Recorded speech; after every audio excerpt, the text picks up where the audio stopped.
Governor, a very good morning to you. What happened in court this morning? Well, it was a brief appearance, Dan, and it was a postponement to March next year.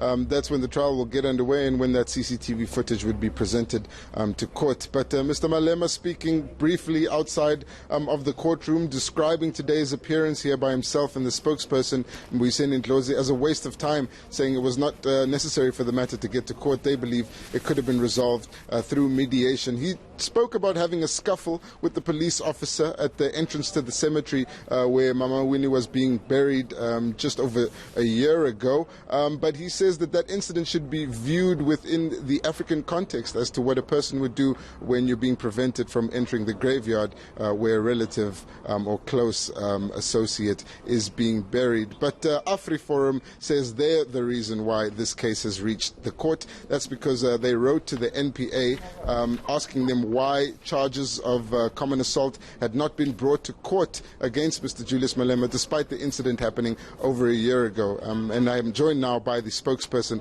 of the National Prosecuting Authority, Pindiwe Gwebu. Thank you so much for your time, Ms. Gwebu. Let's begin with the assertion by AfriForum that the NPA was dragging its feet here and waited over 19 months to bring this case to court.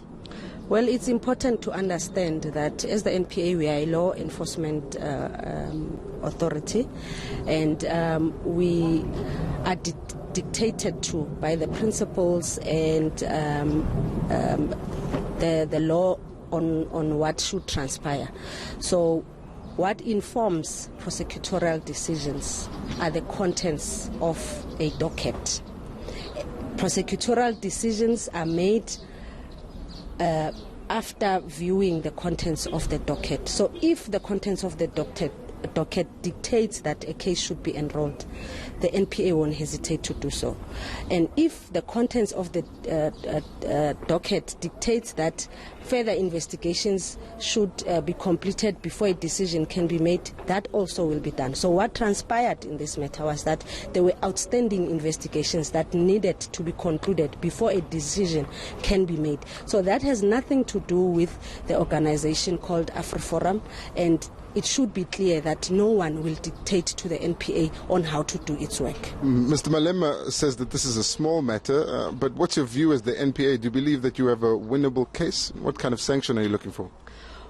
What our role is and what our role remains is to place all the evidence before court, and then the court will make a determination on the strength of the state case. Ours is just to place all the evidence before court and for the court to decide. Thank you so much. That's Pindiwe Gwebu, spokesperson for the National Prosecuting Authority. So the matter will be back in court, as I said, next year in March. Dan, that's when Julius Malema and Mbuyiseni Ndlozi will be appearing again and when the trial will get underway. Thank you very much. Governor Whittles there, the Randburg Magistrate's Court.